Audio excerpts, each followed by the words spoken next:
चाल चक्र का बाप। इससे पहले ना किसी ने सुनी, ना किसी ने देखी इतनी सटीक भविष्यवाणी। चाल चक्र। नमस्कार, बहुत स्वागत है आपका। आप देख रहे हैं चाल चक्र और मैं हूं आपके साथ शैलेंद्र पांडे। तेज के हमारे तमाम दर्शकों को क्रिसमस की हार्दिक शुभकामनाएं। आज बात कुछ विलक्षण करेंगे, कुछ अद्भुत बात करेंगे। आज आपको बताएंगे कि क्राइस्ट यानी जीसस क्राइस्ट और कृष्ण का क्या तत्व है।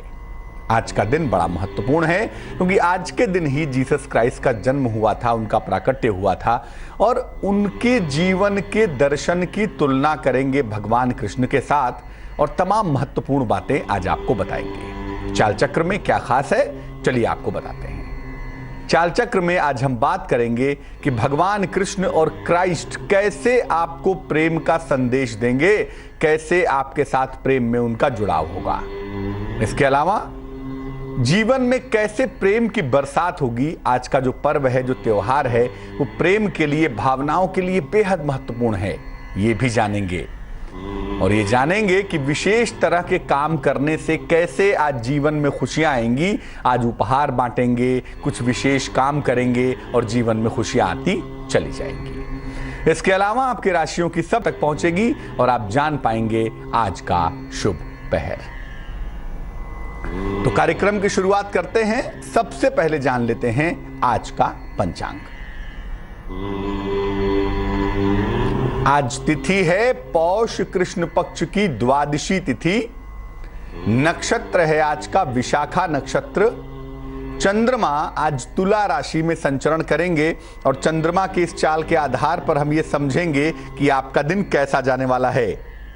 राहु काल का समय शाम को 4:30 से तकरीबन 6 बजे तक का होगा, जिसमें कोई भी नया और शुभ कार्य अगर आप ना करें तो बेहतर है, वरना राहु काल में किए हुए काम अमूमन बिगड़ जाते हैं, अमूमन खराब हो जाते हैं, तो उससे जरा बचेंगे। पूर्व दिशा की तरफ आज यात्रा करने की मनाही होगी, तो बेहतर होगा कि पूर्व दिशा की तरफ यात्रा ना करें। लेकिन अगर यात्रा करना जरूरी है, मजबूरी है, तो क्या करेंगे, जरा सा पान का पत्ता खाके यात्रा की शुरुआत करेंगे, मुश्किलों से बचे रहेंगे। सबसे पहले ये जानते हैं कि क्रिसमस के पर्व पर किस तरह से क्राइस्ट को याद करना चाहिए। आज का दिन क्रिसमस का दिन है और हम में से ज्यादातर लोग मोमबत्तियां जलाने में, केक खाने में, खुशियां मनाने में व्यस्त हो जाते हैं, लेकिन ये भूल जाते हैं कि आज के दिन जीसस क्राइस्ट जैसी महान सत्ता का प्राकट्य हुआ था। तो अगर हम मूल तत्व को ही भूल जाएंगे, बेसिक बात को ही भूल जाएंगे, तो इस पर्व को मनाने का कोई फायदा तो होगा नहीं। इसलिए आज के दिन जो सबसे महत्वपूर्ण चीज है वो है क्राइस्ट को याद करना। कैसे याद करना चाहिए? क्रिसमस का जो पर्व है ये प्रेम और प्रकाश का पर्व है। प्रेम का संदेश देने के लिए ही क्राइस्ट का प्राकट्य हुआ था। ईश्वर ने जो रूप धारण किया था वो जीसस क्राइस्ट का था। तो प्रेम और प्रकाश का पर्व है। इस दिन घर में ढेर सारी रोशनी करनी चाहिए। अगर हम परंपराओं के हिसाब से देखें तो सबसे लंबे दिन, सबसे छोटे दिन और सबसे बड़ी रातों के समय चल रहे हैं। ऐसा माना जाता है कि 25 दिसंबर के आसपास सबसे बड़ी रात होती है और सबसे छोटा दिन होता है। अब रात बड़ी होगी तो अंधकार भी बड़ा होगा। अंधकार में ही प्रकाश का सृजन होता है। जब अंधेरा ज्यादा होता है तभी रोशनी का मूल्य भी होता है। इसलिए इस दिन, क्रिसमस के दिन, घर में ढेर सारी रोशनी करनी चाहिए और क्राइस्ट को याद करना चाहिए। मीठी चीजें बनानी चाहिए क्योंकि प्रकाश के साथ मिठास का सीधा संबंध है। जीवन में प्रकाश की मिठास आने में वक्त लगता है। प्रकाश का भी एक अलग टेस्ट होता है, कभी उस पर बात करेंगे। लेकिन प्रकाश के साथ मिठास जब मिल जाती है तो इसको कंप्लीट ईश्वरत्व कहा जाता है। इसीलिए हर परंपराओं में देखिए, हर स्थिति में देखिए, हर धर्म में देखिए, प्रकाश की बात की जाती है और प्रकाश के साथ हर धर्म में मिठास की बात भी की जाती है। तो आज के दिन भी मीठी चीजें बनानी चाहिए। जैसे केक बनाने की परंपरा पाई जाती है, केक बनाने चाहिए और ढेर सारे उपहार बांटने चाहिए। ईश्वर अलग से स्वरूप रखकर हर युग में प्रकट नहीं होते। मानव के अंदर उनका अंश पाया जाता है, इसलिए मानव को ही ईश्वर बनने की जिम्मेदारी उठानी पड़ती है। और ये जिम्मेदारी कैसे उठाएंगे? ढेर सारे उपहार बांटेंगे और जरूरतमंदों की सहायता करेंगे। कड़कड़ाती सर्दियों का समय है, सर्दियां बहुत तीव्र पड़ रही हैं, लोगों को ठंड की दिक्कत है, कपड़े नहीं हैं लोगों के पास ओढ़ने के लिए कंबल नहीं है। तो उपहार बांटिए और जरूरतमंदों की सहायता करिए, इससे लाभ जरूर होगा। सबसे महत्वपूर्ण बात जो है, उपहार बांटिए, लोगों की सहायता करिए, केक बनाइए और खाइए, घर को प्रकाशित करिए। लेकिन इन सबसे ज्यादा महत्वपूर्ण चीज ये है कि क्राइस्ट के जीवन को समझिए और उनके प्रेम भाव को समझिए।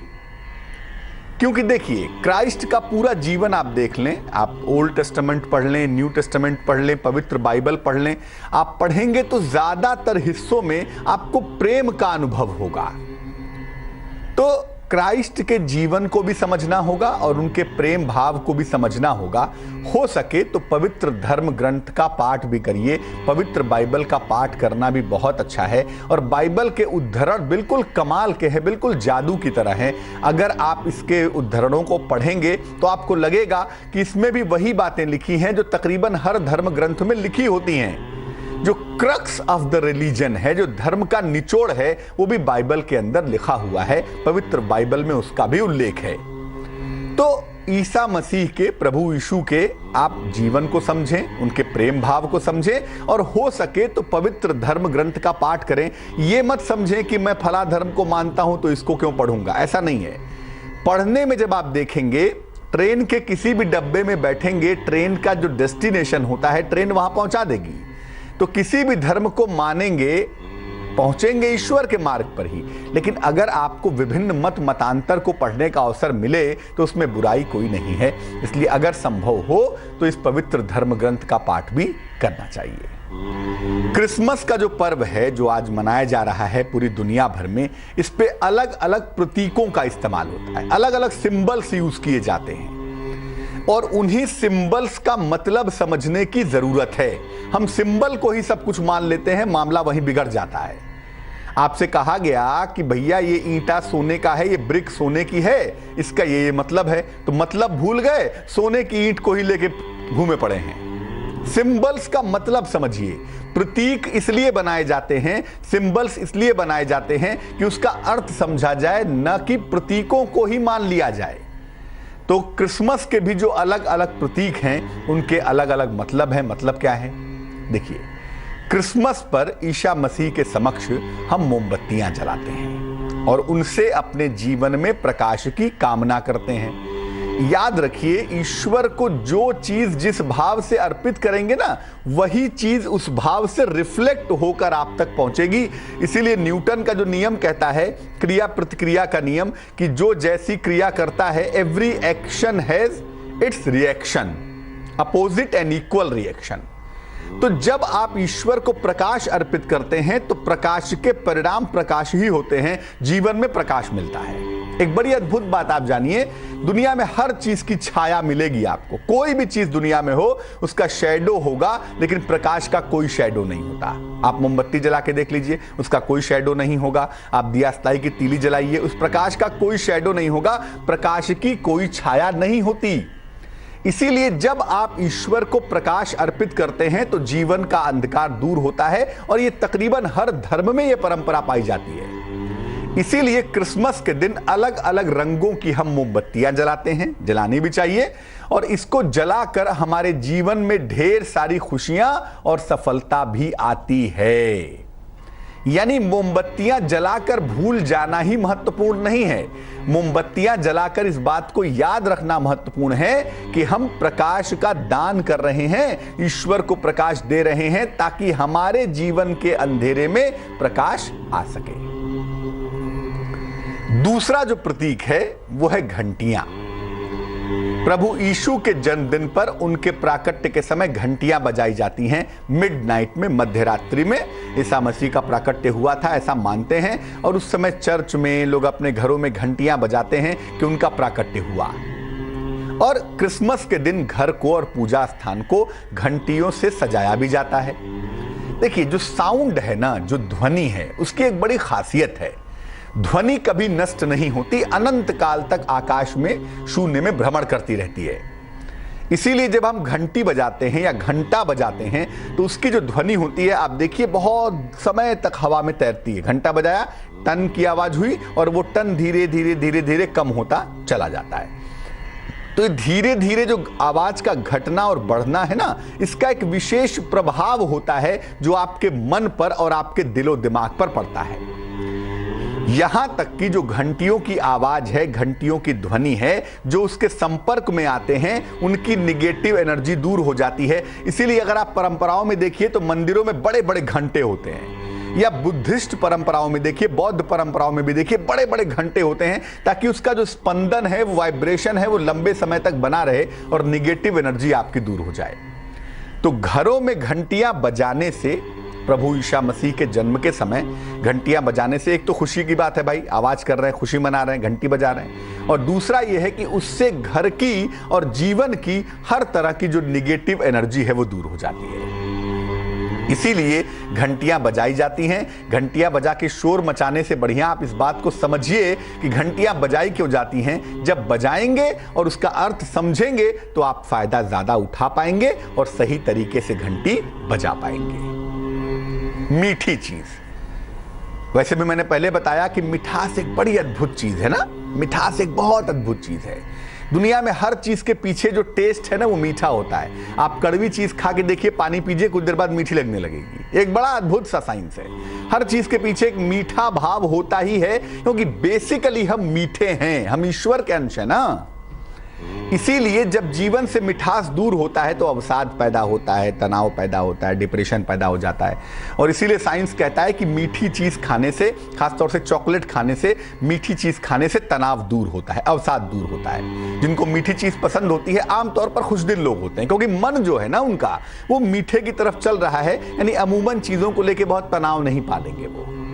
तो मीठी चीज से मन का तनाव दूर होता है, और चूंकि मिठास के अंदर ग्लूकोज होता है, इसीलिए आपको ढेर सारी ऊर्जा भी मिलती है।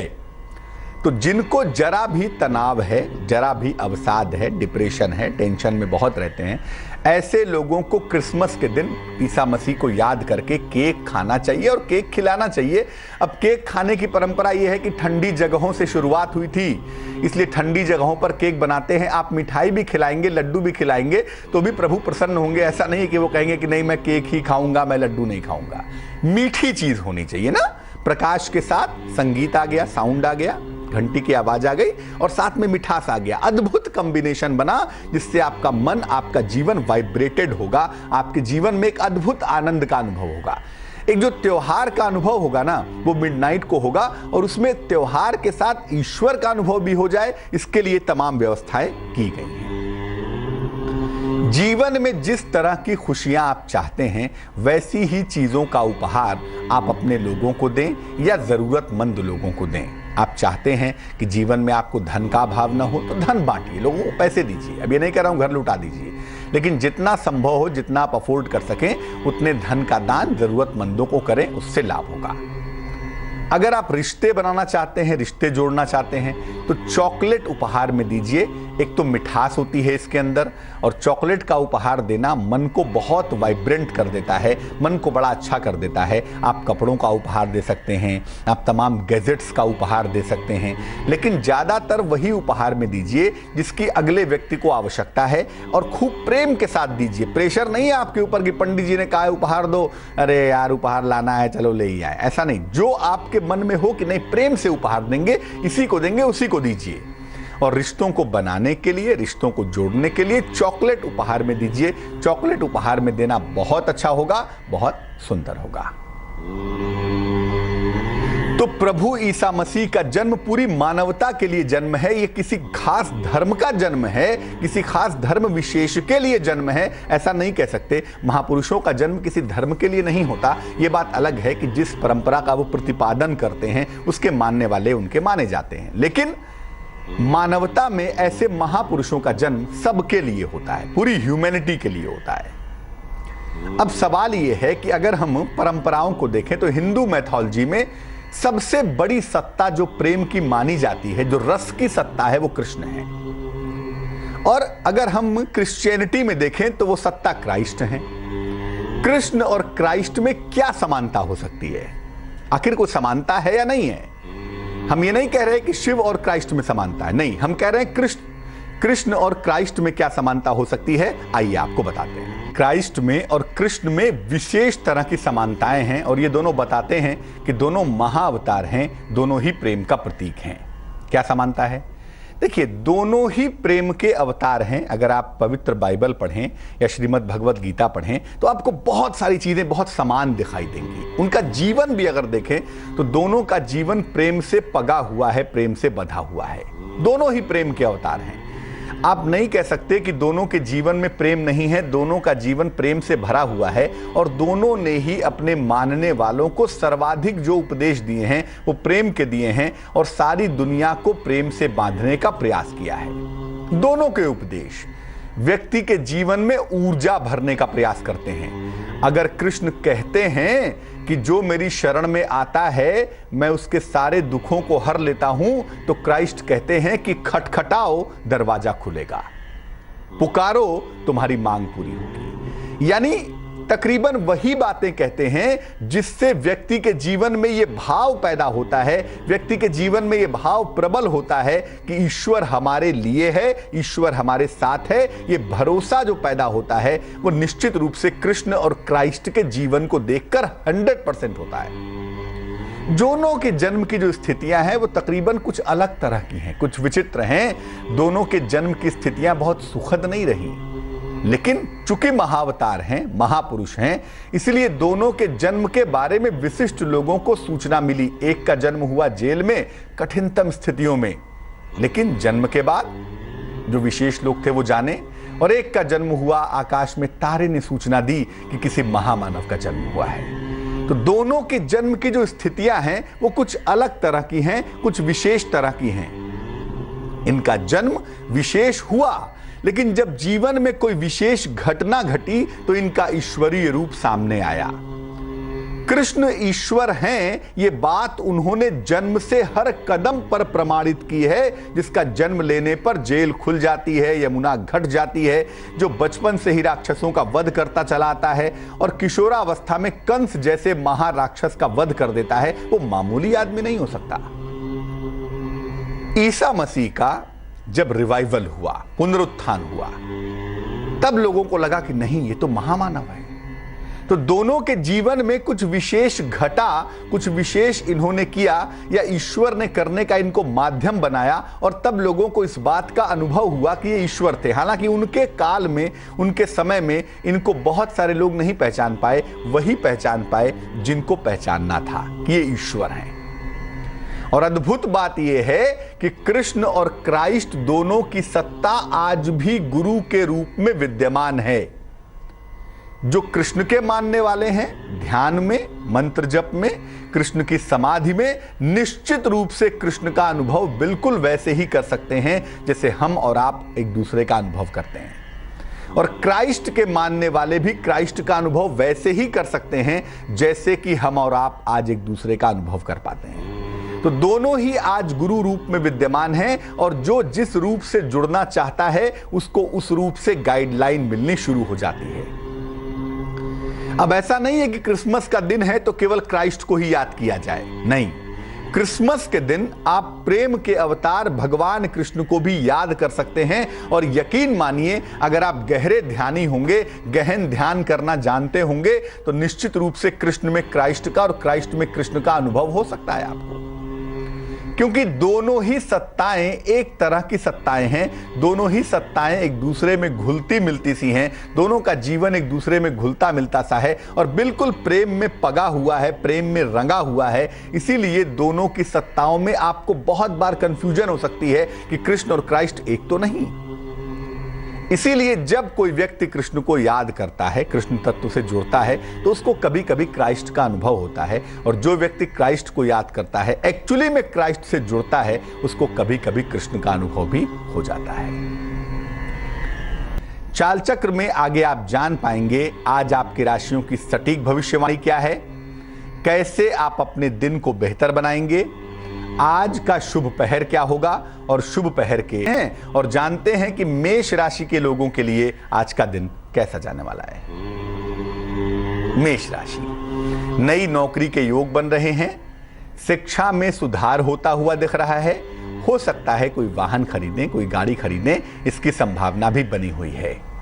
शुभ रंग जिसका प्रयोग करेंगे वो होगा पीला, येलो, और भाग्य होगा 79%। वृष राशि, दूसरों के चक्कर में हस्तक्षेप ना करें, दूसरों के मामले में टांग ना अड़ाएं, वरना आप मुश्किल में आ सकते हैं।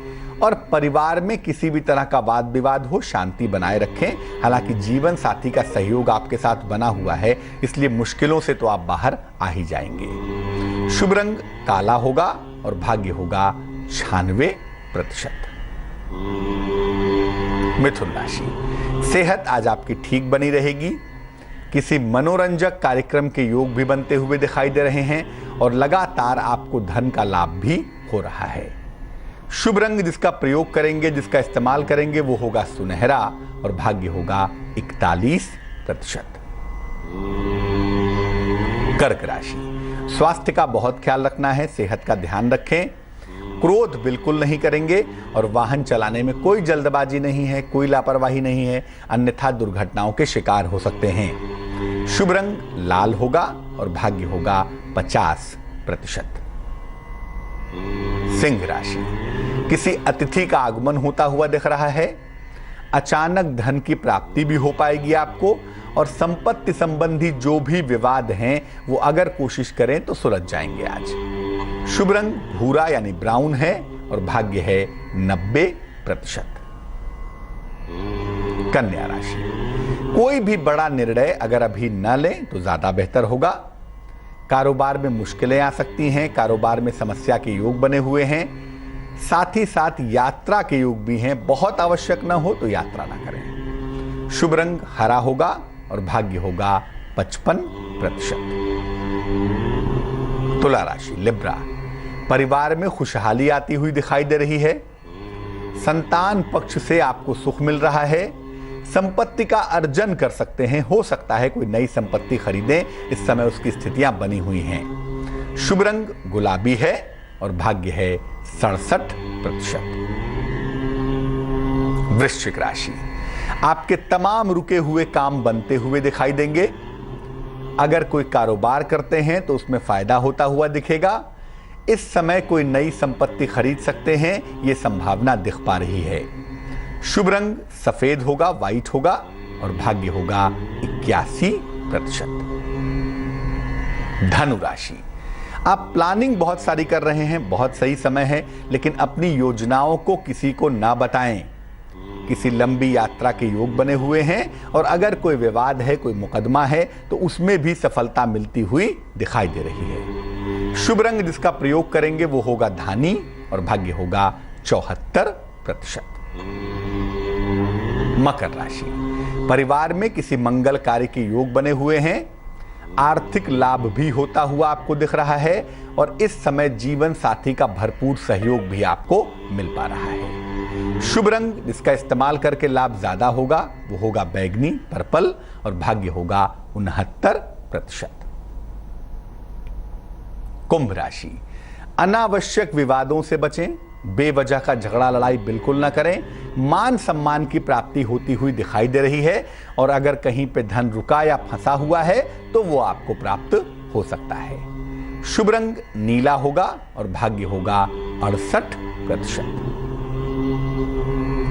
मीन राशि, आज के दिन आसानी से आपको धन मिलेगा, धन पाने में मुश्किल बिल्कुल नहीं आएगी, रुके हुए तमाम काम भी आपके पूरे होंगे, लेकिन इस समय नौकरी में बदलाव के जो ऑफर्स आ रहे हैं उस पर विचार ना करें भैया, नौकरी में परिवर्तन फिलहाल ना करें।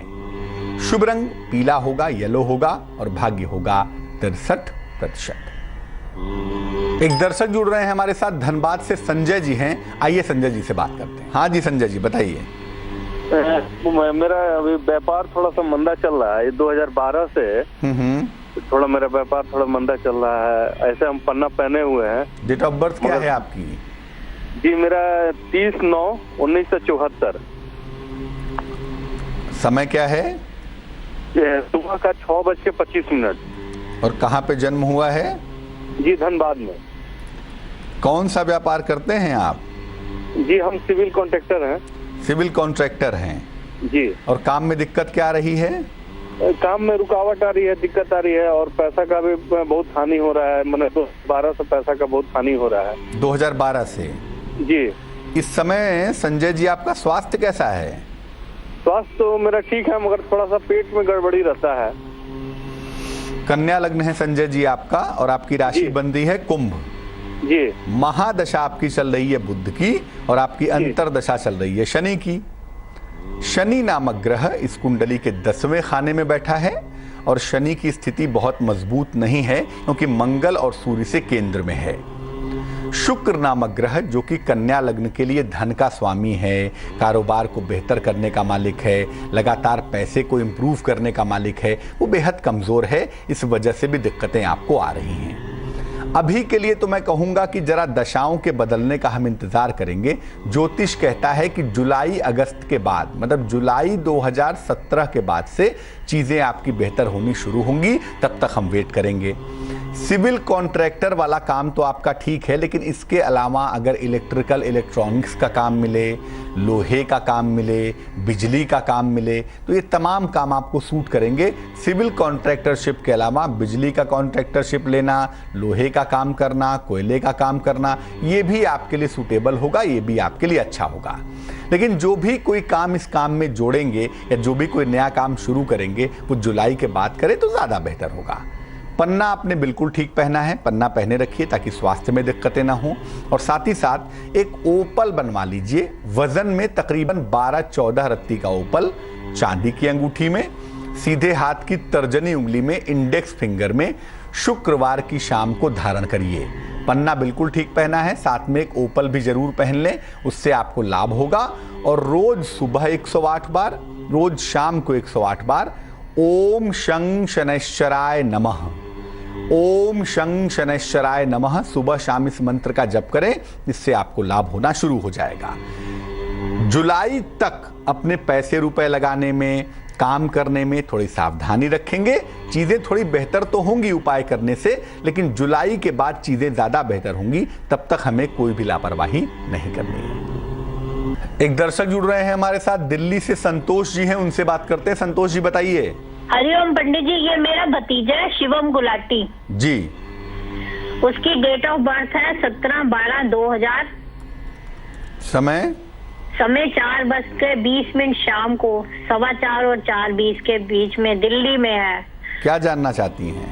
वो एक्चुअल में हमने उसकी मदर नहीं है, उसके फादर जो हमारा भाई है वो सीधा साधा है, तो उसको हमने ऋषिकेश परमार्थ में डाला था 4th क्लास में। तो अब 10वीं तक वो वहाँ पे पढ़ा और 10वीं के पेपर नहीं दिए और वहाँ से निकल गया अपने आप ही और बिना बताए। फिर हम उसको जैसे कैसे ढूंढ के अब दिल्ली में अपने घर पे लाए थे फरवरी में, ये इसी 16 में। अब उसको यहाँ पे दिल्ली में एडमिशन करा दिया। अब 14 नवंबर को वो अपने आप ही यहाँ से किसी की साइकिल उठा के पता नहीं कहाँ निकल गया। अब उसने बेच दी, क्या किया, यहाँ पे चिट्ठी लिख के रख गया, मैं तो घर से जा रहा हूँ, अब मुझे मत ढूंढना। अब उसके ग्रह कैसे हैं? आपके भतीजे की कुंडली बनती है वृष लग्न की, राशि बनती है सिंह। फिलहाल चंद्र की महादशा में केतु की अंतरदशा है और ज़्यादातर जो बच्चे घर छोड़ के भागते हैं, ज़्यादातर जो बच्चे इस तरह के खुराफात करते हैं, वो राहु या केतु की दशा में ही करते हैं। तो अमूमन राहु की दशा में या केतु का प्रभाव आ जाए तो बच्चे थोड़ा सा दिमाग उनका भटक जाता है। एक तो ये है कि इस बच्चे को पढ़ाने का बहुत प्रयास नहीं करना चाहिए क्योंकि ये बच्चा पढ़ेगा नहीं। तो ज़बरदस्ती अपनी इच्छाएं इम्पोज करें कि भैया तू पढ़ो ही, ये सब मत करिए क्योंकि पढ़ाई की संभावना इस कुंडली में बिल्कुल नहीं बनती। ये ज़रूर है कि ये बच्चा अभी 15 दिन के बाद वापस आ ही जाएगा। जनवरी की शुरुआत तक इसके वापस आने के योग बनते हैं। उसके बाद हम कोई कारोबार करवाने का, व्यापार करवाने का प्रयास करेंगे, लेकिन पढ़ा पाना आगे संभव नहीं दिख रहा है, इसलिए हम पढ़ाई के लिए किसी भी तरह का दबाव नहीं डालेंगे। अब आगे चल के अगर कोशिश करें तो खाने पीने की चीज़ का, पानी का, फलों का, सब्जियों का या दवाइयों का अगर कोई कारोबार करवाया जाए तो उस कारोबार में सफलता मिलेगी। और वैसे भी अभी जो जीवन ज़्यादा बेहतर होना है वो 2018 से दिख रहा है। 2017 में हम सावधानी बनाए रखेंगे, इसके ऊपर निगाह बनाए रखेंगे। 2018 की जनवरी से चीज़ें बेहतर होती हुई दिखाई दे रही हैं, तब तक के लिए ध्यान दिया जाएगा। 2 उपाय करने के लिए मैं कहूँगा। इसके घर का कोई भी व्यक्ति जो इससे जुड़ा हुआ है, इसके लिए सुबह और शाम दोनों समय नमः शिवाय का जप करेगा बिना किसी गैप के अगले 1 साल तक। सुबह 108 बार, शाम को 108 बार। और जब भी ये बच्चा लौट के आ जाता है, 2 बातों का ध्यान रखें कि कोई ड्रग्स नहीं ले रहा हो, कोई नशा ना कर रहा हो, ऐसी किसी संभावना में ना पड़ गया हो।